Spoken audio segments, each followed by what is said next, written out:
आज हम पढ़ेंगे कक्षा 10वीं गणित अध्याय 1 जिसका नाम है वास्तविक संख्याएं। इसके प्रश्नावली 1.1 का पहला सवाल हल करेंगे। तो वीडियो स्टार्ट करने से पहले यदि आपने अभी तक चैनल को सब्सक्राइब नहीं किया है तो सब्सक्राइब कर लें और बेल आइकन को प्रेस कर दें और अधिक से अधिक अपने दोस्तों में वीडियो को शेयर करें। तो शुरू करते हैं आज का ये सवाल।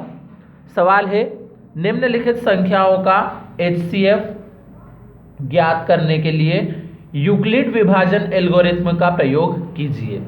तो यहाँ पे हमें दो संख्याएं दे रखी है 135 और 225। इनका HCF हमें ज्ञात करना है यूक्लिड विभाजन एल्गोरिथ्म का प्रयोग करके। तो HCF ज्ञात करने के लिए सबसे पहले हम ये देखेंगे कि यहाँ पे कौन सी संख्या बड़ी है। अगर हम 135 और 225 में देखें तो 225 बड़ा है किससे? 135 से। अब हम इसमें लगाएंगे यूक्लिड विभाजन एल्गोरिथ्म। तो यहां पे लिख देते हैं हम यूक्लिड विभाजन एल्गोरिथ्म से।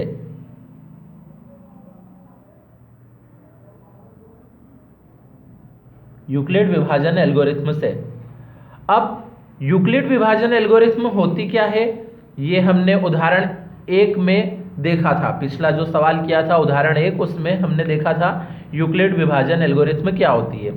तो यूक्लिड विभाजन एल्गोरिथ्म और कुछ नहीं बल्कि हम जो छोटी क्लासों से एक सूत्र पढ़ते हुए आ रहे हैं, भाज्य बराबर भाजक गुणित भागफल धन शेषफल, वही यूक्लिड विभाजन एल्गोरिथ्म है। तो इसमें हम सबसे पहले यहाँ पे हमें संख्या दी है 135 और 225। तो हम बड़ी संख्या में यानी 225 में भाग लगाएंगे 135 से। तो भाग लगाने पे हमारे पास भागफल और शेषफल प्राप्त होगा। फिर हम उन्हें यूक्लिड विभाजन एल्गोरिथ्म के हिसाब से जमा देंगे। तो सबसे पहले यदि हम देखें तो हमारे पास संख्या थी 225, उसमें भाग देना है किससे? 135 से। तो अब 135 के पहाड़े में एक बार में 135 आता है और बचता कितना है घटाने पे? 90, यानी शेषफल बचा 90। तो हम इसे अगर यूक्लिड विभाजन एल्गोरिथ्म के हिसाब से जमाएं तो सबसे पहले हमें लिखना होता है भाज्य। भाज्य मतलब जिसमें भाग दिया था। तो हमने किस में भाग दिया था? 225 में। तो यहाँ पे हम लिखेंगे 225 को। उसके बाद लिखते हैं बराबर में हम भाजक। तो भाजक हमारे पास क्या है? भाजक मतलब जिससे भाग दिया, तो भाजक है हमारे पास 135। फिर गुणे में होता है भागफल। तो भागफल यानी कितना आया है हमारे पास? 1। तो हम लिख देंगे गुणे में 1 और प्लस शेषफल। शेषफल यानी 90 बचा हमारे पास, ये प्लस शेषफल होता है तो शेषफल 90 बचा है तो हम प्लस में यहाँ 90 लिख देंगे। अब ये जो शेषफल है ये अभी 0 नहीं बचा है, इसलिए भाग की प्रक्रिया और भी आगे जारी रहेगी। तो अभी शेषफल 0 नहीं आया है, इसलिए हम यहाँ लिख सकते हैं कि r बराबर नहीं है 0 के। r यानी शेषफल, शेषफल बराबर नहीं है 0 के। तो हमें कब तक हल करना है? जब तक शेषफल 0 नहीं आ जाता तब तक हमें हल करना पड़ेगा। तो अब अगर हम आगे देखें तो अब वापस से हम भाग लगाएंगे यहाँ पे। अब हम इस 90 से भाग लगाएंगे किसमें? 135 में। मतलब पहले जिस संख्या से भाग लगाया था अब उसके अंदर भाग लगेगा, और लगेगा किस अंक से? जो शेषफल में अंक बचा था उससे। तो अब यदि हम 90 से भाग लगाएं तो 90 के पहाड़े में एक बार में 90 आता है और घटाने पे हमारे पास बचेगा यहाँ पे 45। तो अब यदि हम इसे वापस से जमाएं तो भाज्य मतलब किसमें भाग लगाया था इस बार? 135 में, यानी भाज्य 135 है। तो 135 बराबर भाजक। तो भाजक हमारे पास क्या है? भाजक हमारे पास है इस बार 90, क्योंकि हमने भाग किससे लगाया है? 90 से। 90 और गुणित भागफल।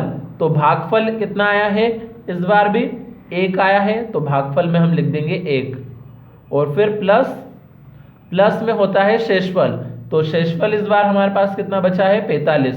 तो हम यहाँ शेषफल में लिख देंगे 45।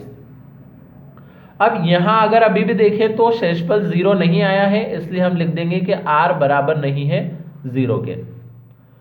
अब r बराबर नहीं आया है 0 के, इसलिए भाग वापस लगाएंगे हम। अब भाग लगेगा 45 से। किस में भाग लगेगा? इस 90 में, यानी जिससे पहले भाग लगाया था उसमें अब भाग लगेगा, और जो शेषफल बचा है उससे भाग लगाना है। तो अब 45 के पहाड़े में 2 बार में कितना आ जाता है? 90 आ जाता है। तो 90 आने के बाद यदि हम घटाएं तो अब शेषफल 0 प्राप्त हो गया है, मतलब अब इससे ज़्यादा भाग नहीं लग सकता। तो अब इसे भी हम जमाएं यदि, तो भाज्य, भाज्य यानी इस बार भाज्य की जगह कौन है? 90 है, तो लिखेंगे 90 बराबर भाजक, तो भाजक की जगह कौन है? 45, तो लिख देंगे हम 45 गुणित भागफल, भागफल यानी कितना प्राप्त हुआ है? 2, तो हम लिख देंगे 2, और प्लस, प्लस में होता है हमारे पास शेषफल, तो शेषफल कितना बचा है? 0, तो इस बार हम लिख देंगे 0 को। तो यहाँ शेषफल 0 आ चुका है, इसलिए हम लिख देंगे कि r बराबर है 0 के। अभी तक हम r बराबर नहीं है 0 के लिख रहे थे, लेकिन इस बार r का मान 0 आ गया है क्योंकि शेषफल 0 आ चुका है, तो हम लिख देंगे r बराबर है 0 के। अब जिस स्थिति में शेषफल 0 आ जाता है उस समय जो भाजक होता है वही हमारा HCF होगा। तो जब हमारे पास शेषफल 0 आया है उस स्थिति में भाजक कितना था? भाजक 45 था हमारे पास, इसलिए ये 45 ही इन दोनों संख्याओं का HCF है। तो हम यहाँ पे लाइन लिखेंगे, चूंकि यहाँ शेषफल 0 है, चूंकि यहाँ शेषफल 0 है तथा भाजक कितना है इस स्थिति में? भाजक है 45, तो हम लिख देंगे तथा भाजक 45 है, अतः 135 और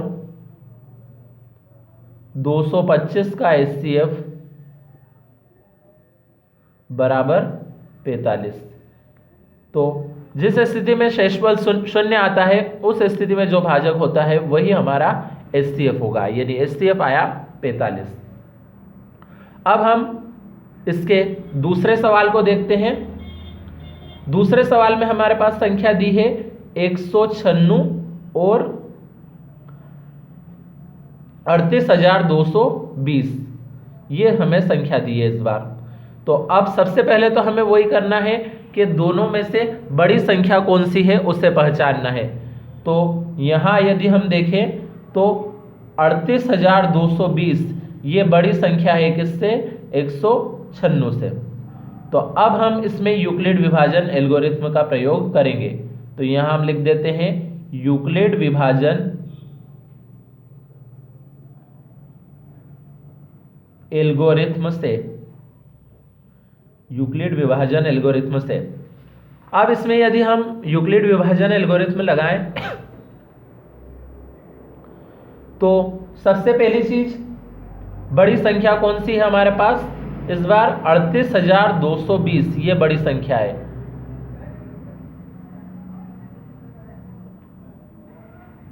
तो 38,220 ये बड़ी संख्या है, इसमें हम छोटी संख्या यानी 196 से भाग लगाएंगे।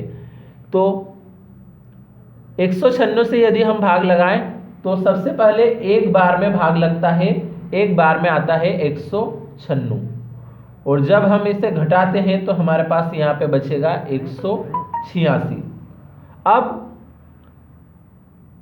186 में भाग नहीं लग सकता है 196 से, तो हम ऊपर से 2 को उतार लेंगे। अब 196 के पहाड़े में 9 बार में आता है 1764, और इसमें अब हमारे पास घटाने पे बचेगा 98। अब 98 में भी भाग नहीं लग सकता है 196 से, इसलिए हम ऊपर से उस 2 को भी उतार देंगे। अब 196 के पहाड़े में 5 बार में आता है 980। तो यहाँ यदि देखा जाए तो एक ही बार के भाग में शेषफल 0 आ चुका है। तो अब हम इसे यदि यूक्लिड विभाजन एल्गोरिथ्म के हिसाब से यदि जमाएं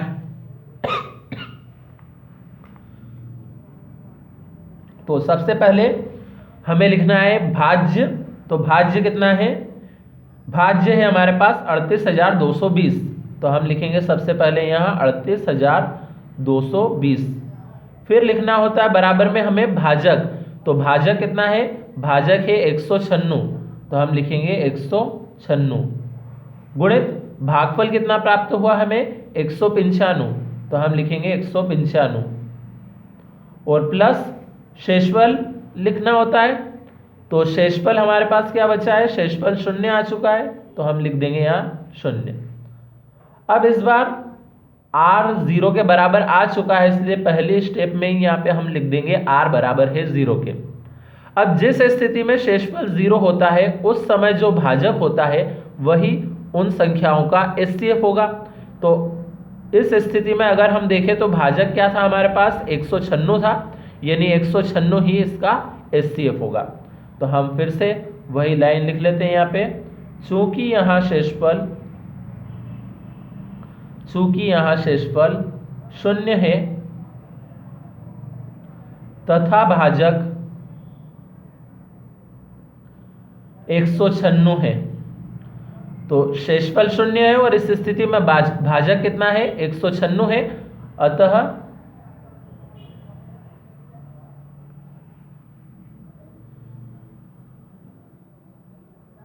सॉरी यहाँ पे हमारे पास भाजक 196 है तो इसका एचसीएफ कितना आएगा 196। तो यहाँ हम लिख देते हैं अतः 196 और 38,220 का एचसीएफ 196 है। ये इसका आंसर है। तो आप चाहें तो आप इन दोनों सवालों का स्क्रीनशॉट ले सकते हैं यहाँ से। ये है दोनों सवाल।